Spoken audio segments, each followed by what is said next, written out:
So today we're going to start chapter 15, the thyroid gland, parathyroid in neck. We have a little bit of time to work on this chapter.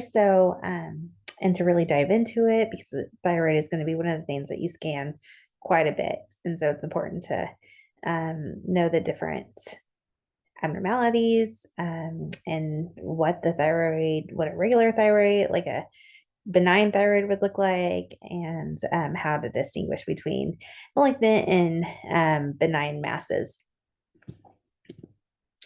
So we'll start with just the embryology and anatomy of the thyroid gland. So the thyroid gland starts developing at 5 weeks gestation. So when you think about 5 weeks gestation, that means that the embryo has only been developing for 3 weeks, because the first 2 weeks, which we'll learn about in OB, it's not even really pregnant yet. So, and we'll talk more about that. But yeah, 5 weeks gestation is when the epithelial cells separate to form the pharyngeal connection. So it's happening so early. Like a lot of people don't even know they're pregnant at this time, and yet the little embryo's thyroid is developing. At 7 weeks gestation, it divides into two lobes connected by the isthmus. So this first trimester is 14 weeks. This is like 7 weeks into it. There's already a thyroid. Here's an image of the thyroid anatomy. Now, I don't know if you guys have practiced on scanning thyroids yet. They're one of my favorite things to do. I think they're just really straightforward. Sometimes you will get a lot of nodules, but overall, it just is a really nice exam. I kind of compare it to like a scrotum, just really, start superior, go mid, go inferior. So just like very, um, there's not much guesswork in scanning it. Now, you might have to veer off and find a goiter or a nodule, and we'll talk about that. But overall, if like when you guys are scanning each other's thyroids, probably, you're going to just have a very nice exam because you have young thyroids, most of you guys.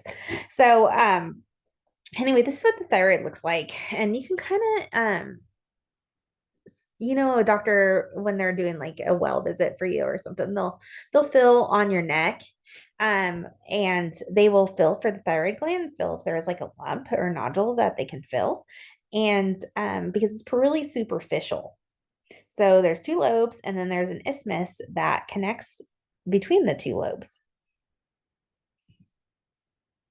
So the size of the thyroid gland is about 15 to 20 grams, so it's pretty small. You'll need to know that each lobe is about 4 to 6 centimeters in length, or 40 to 60 millimeters, and 13 to 18 millimeters anterior posterior. So, when you're looking at that, it's like pretty long. It goes, but it's not very like thick, the isthmus, in a normal isthmus, 4 to 6 millimeters thick. So know those measurements there. There's quite a bit of vascularity within the thyroid. There's going to be 4 arteries that supply it, superior and inferior thyroid arteries. And the peak velocity of these arteries is 20 to 40 centimeters per second. So kind of lower flow. 3 veins, the thyroid plexus. Here are images of this. So pretty close to the carotid and the jugular vein, the thyroid is. So these little arteries don't have to go too far to supply the thyroid.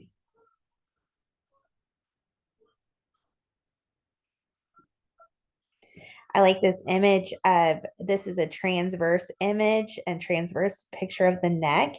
And you can see the thyroid here and what it looks like on ultrasound at the same time. So the trachea is going to be posterior to the isthmus there, which you can see there. And then below that, which we can't see very well because of how the cartilage is, because it shadows, is the esophagus.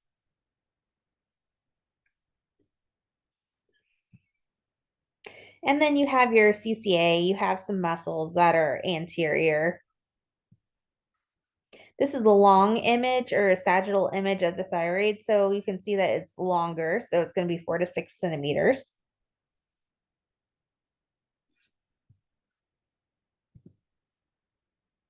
Sometimes thyroid tissue can be other places. It can be in different locations, can be back by the tongue, sublingual, prelaryngeal, or substernal. So if you see like something that looks like a thyroid or some tissue that looks like a thyroid, that could be potentially what's going on. So what does the thyroid do? It's a pretty important little gland, just like everything that we have studied. Everything just is put together to make the body work well. Whenever and the thyroid gland is important because it maintains the body's metabolism and the physical and mental growth. It also helps with and lipolysis and fatty acid mobilization, lowers the blood serum cholesterol. The hormones that are produced by the thyroid gland are triiodothyronin. Thyronin is I just see T3 is what I usually see. Thyroxin, which is T4. And those two are when you're wanting to like check your thyroid, which a lot of people are like if they're sleepy, if they're tired, if they just don't feel very good, if they're gaining weight, they might just look and be like, I think it might be my thyroid. I could have hypothyroidism because those are kind of some symptoms that come with when your thyroid just isn't working correctly. Um, and so they can test these hormones to see if they're at the right levels. And if they're low, then they can give them medicine to help their thyroid. Same goes for hyperthyroidism. If they're sweaty, if they're nervous, if they're anxious, if they're losing weight, if they're feeling just jittery, there could have an excess in thyroid gland hormones. And they can give some medicine to kind of calm down the thyroid. So it could go either way. So the thyroid gland uses a negative feedback system, same as adrenal glands, same as the ovaries. So the hypothalamus releases TRH, thyrotropin releasing hormone. The pituitary gland produces thyroid stimulating hormone, which is TSH, which is another thing that is tested when they're doing thyroid labs. And then this produces hormones, increases circulation, increased metabolism, and it inhibits TRH and TSH. So it kind of like the brain, the hypothalamus looks for levels or somehow, I don't know how how thalamus exactly knows except for circulation, knows when the levels are low and releases these hormones. And then once it is at a higher level, it inhibits it. So it's pretty cool. I mean, if you think about what your body does, it's pretty amazing.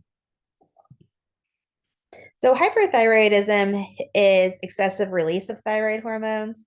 Hypothyroidism is the hormone deficiency. Euthyroid is the normal lab values. And I was just thinking, it'd be probably good to check, just get your levels checked, thyroid lab values, just make sure everything is still working as well as it should.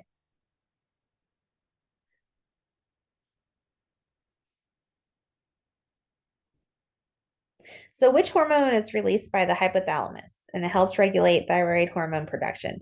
And that is thyrotropin releasing hormone or TRH. So, that's the first hormone released by the hypothalamus.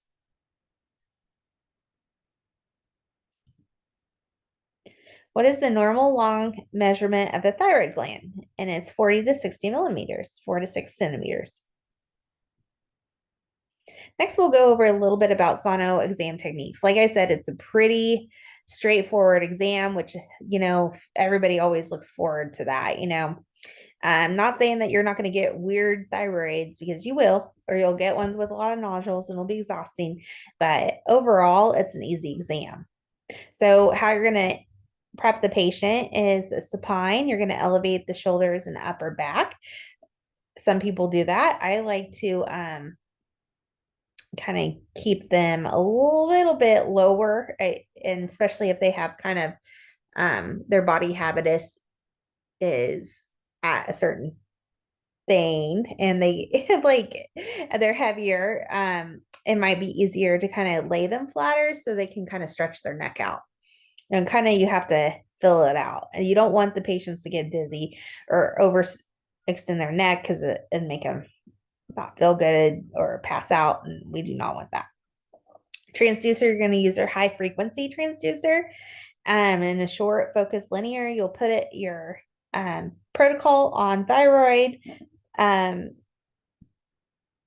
and it has a really pretty homogeneous look to it if it's normal. Your scanning protocol, you're going to do transverse and long images, which you'll go over in lab.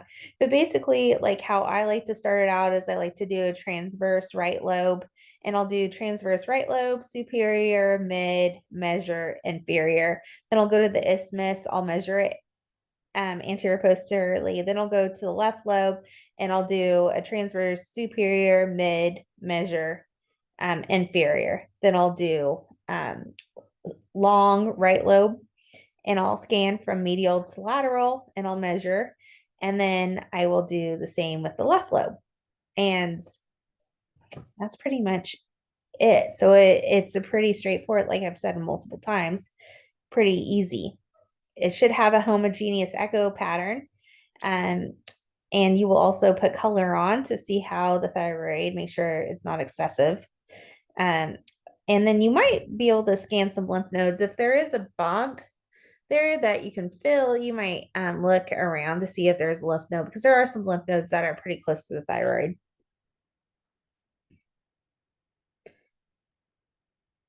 Go over a little bit of pathology. So you're going to see a lot of simple cysts, and just like everything that I have like talked to you guys about in OB and abdomen, we have different criteria for simple cysts. You're going to have thin walls, you're going to have the serous simple fluid, so it's going to be anechoic, and you're going to have acoustic enhancement. So those are going to be your three criteria for a simple cyst. You can have thyroglossal duct cyst or brachial cleft cyst, but some of those are lateral to the carotid, so or midline, so they're not exactly on the thyroid. You can't have complex cysts, which are going to have like echotexture that is simple, but is also is going to be heterogeneous. And that could be from a hemorrhage or degeneration of nodules, papillary carcinomas. So if they have more of a heterogeneous appearance, they might want to do a biopsy on those. So the first one's kind of more of a simple cyst. On C, you can see there's little microcalcification, which is a higher chance for malignancy. D, it looks like a hemorrhagic cyst because it has that complex appearance. And same with E. So you would measure this, you would put color on it, you would do 3 measurements, and you would tell them where it is in the thyroid on your worksheet. And then if they feel like it's suspicious for malignancy, they might want to do a needle aspiration.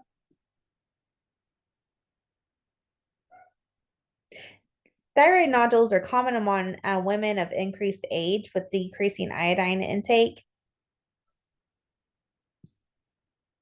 Cold nodules or nodules that are demonstrating nuclear medicine are referred to for sonographic examination, and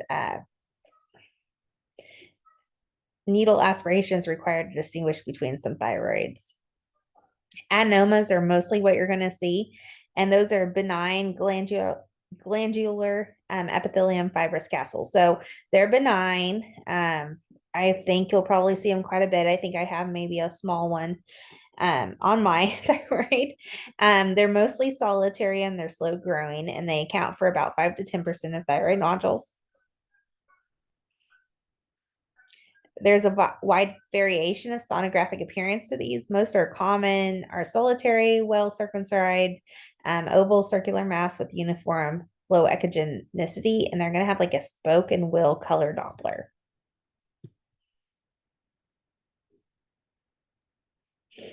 Here is another image of like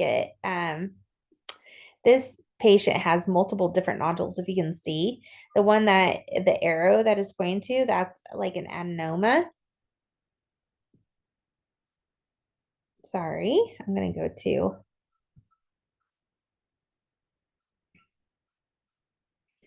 So this is a 71-year-old woman of left thyroid, demonstrates three different presentations of nodules. The open solid arrow points to the calcified nodule. Note the highly echogenic anterior curved wall. So in your exam, you would want to measure all three of those and describe each one of those as where they are and how much they measure and what they look like and their vascularity to it.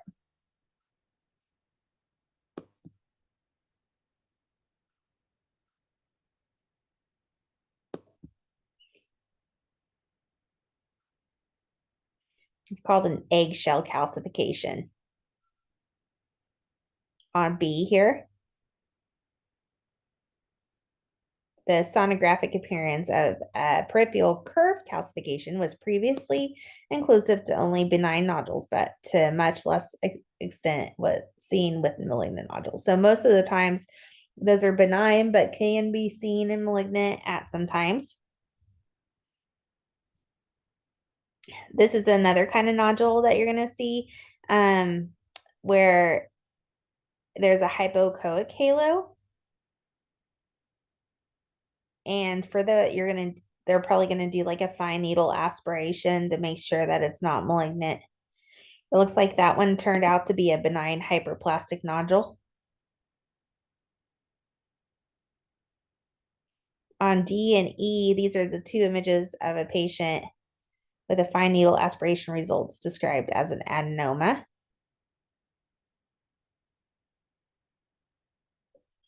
So there's no way from thyroid or like ultrasound that you can just exactly know which kind of what it exactly is. But describing it will help. Imaging alone cannot definitively predict benign versus malignant biopsy outcomes. But it's your job not to define exactly what it is, but to be able to let the radiologist know so they can make the final part. Alrighty, so I think that's what we're gonna do since we have so much time with the thyroid. I'll stop for today and just go over your book, start reading your book, and I will see you next week. Bye bye.